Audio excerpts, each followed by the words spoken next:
রাজশাহীর পদ্মা নদীর পাড়ে দেখা হয়ে গেল সালমান ফারহানের সঙ্গে। সে এরই মধ্যে রাজশাহীতে বেশ সুনাম কুড়িয়েছে মিমিক্রি আর্টিস্ট হিসেবে। আমরা তার সঙ্গে কথা বলবো এবং তার কাছ থেকে বেশ কিছু মিমিক্রি আমরা আজকে শুনবো। প্রথমে আজকে কার মিমিক্রি শুনছি? আমি প্রথমে শাহরুখ খানের মিমিক্রি শোনাতে চাচ্ছিলাম, কারণ কিন্তু জানি যে গ্লোবাল সুপারস্টার এবং বলিউড কিং। তো আমি শাহরুখ খানের মিমিক্রিটা দিয়ে শুরু করছি। আশা করি সময় টেলিভিশনের সকল দর্শকদের ভালো লাগবে। যখন মুভি দেখতাম শাহরুখ খানের, তখন তিনি এইভাবে আর ডায়লগগুলো দিতেন আর কি। এ कैसे हो डॉन को पकड़ना मुश्किल ही नहीं नामुमकिन है। हाँ मुझे तो 11 मुल्कों की पुलिस ढूंढ रहा है। हाँ लेकिन देखो आज मैं राजशहर में हूँ। आज मैं यहाँ पे आ गया मेरे फैंस और मेरे दोस्तों से मिलने के लिए। और हम हैं राही प्यार के, फिर मिलेंगे चलते चलते। और शाहरुख खान को इंस्टाग्राम में फॉलो करो और फेसबुक में फॉलो करो। क्या? हाँ। এরপর কার? এরপরে হচ্ছে আমার ফেভারিট একজন হিরো আছেন বলিউডেরই, আমি তার আসলে মিমিক্রিটা করতে চাচ্ছি। সেটা হচ্ছে ঋত্বিক রোশনের। কোই মিল গয়া মুভিটা দেখেছিলাম, তখন তাকে দেখতাম যে তিনি এইভাবে আসলে তার ডায়লগগুলো ডেলিভারি দিতেন। माँ माँ मैं आ गया माँ, ये दुनिया बहुत ख़राब है। मेरा मेरा बॉर्नवीटा कहाँ है माँ? मुझे मुझे शक्ति दे दो माँ, मुझे बहुत शक्ति चाहिए, क्योंकि मुझे लड़ना है और बॉलीवुड में अपना जुनून बना के रखना है, और मुझे मुझे सुपरस्टार होना है माँ। और मुझे जल्दी से तुम शक्ति दे दो, मेरी जादू ने मुझे सारी ताकत दिया है माँ। माँ मैं जा रहा हूँ माँ, ये दुनिया बहुत ख़राब है माँ। সানি দেওল যখন হচ্ছে তার মুভিটা আমি দেখেছিলাম, তখন অনেক ছোট ছিলাম, তখন তাকে দেখতাম যে তিনি এইভাবে ডায়লগগুলো দিতেন।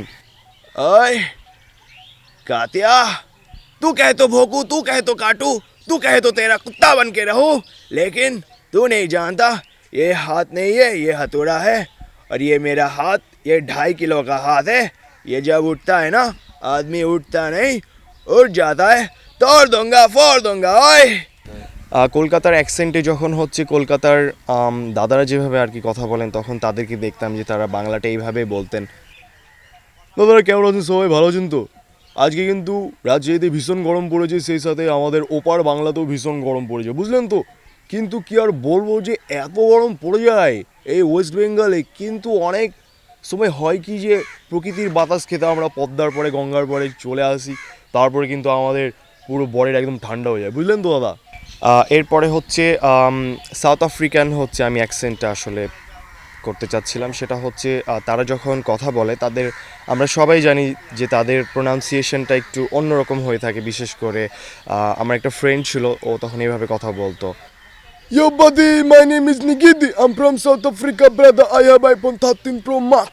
Do you have iPhone 13 Pro Max? No. Every Bengali people are poor guy. Look at me, I'm so rich. That's why I have iPhone 13 Pro Max. তো এইরকম আর কি ডিফারেন্ট হয়ে থাকে বিভিন্ন ল্যাঙ্গুয়েজের অ্যাকসেন্টগুলো। আর নতুন কোনো অ্যাকসেন্টে কথা শুনবো?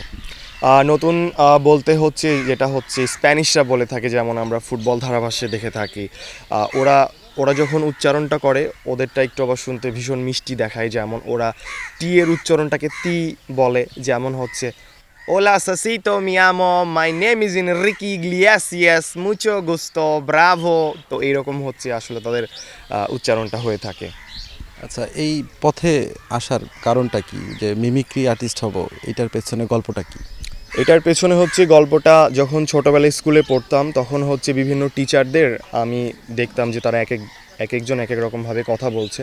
তখন টিফিনের ফাঁকে বন্ধুদের সাথে আড্ডা দিতাম, বন্ধুরা বলতো যে হ্যাঁ হ্যাঁ হচ্ছে। তো তখন আমার বন্ধুরা আমাকে ইন্সপায়ার করলো যে আসলে এটাতে তো ভালো হচ্ছে।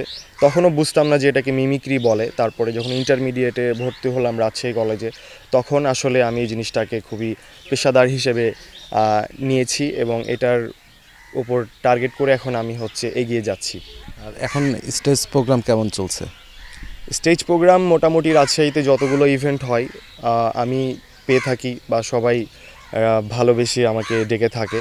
তো মোটামুটি আসলে রোজার আগে অনেকগুলো প্রোগ্রাম করেছি।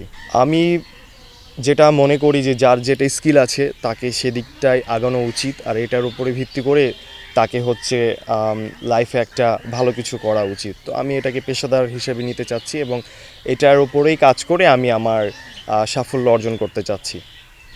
ধন্যবাদ আমাদের সঙ্গে যুক্ত থাকার জন্য। আপনারা শুনছিলেন সালমান ফারহান তার এই মিমিক্রি আর্টিস্ট হিসেবে প্রতিষ্ঠিত হওয়ার পেছনের গল্পগুলো শোনাচ্ছিলেন। আমরা তার জন্য শুভকামনা জানাই। অনেক অনেক ধন্যবাদ তাকে আমাদের সঙ্গে যুক্ত হওয়ার জন্য।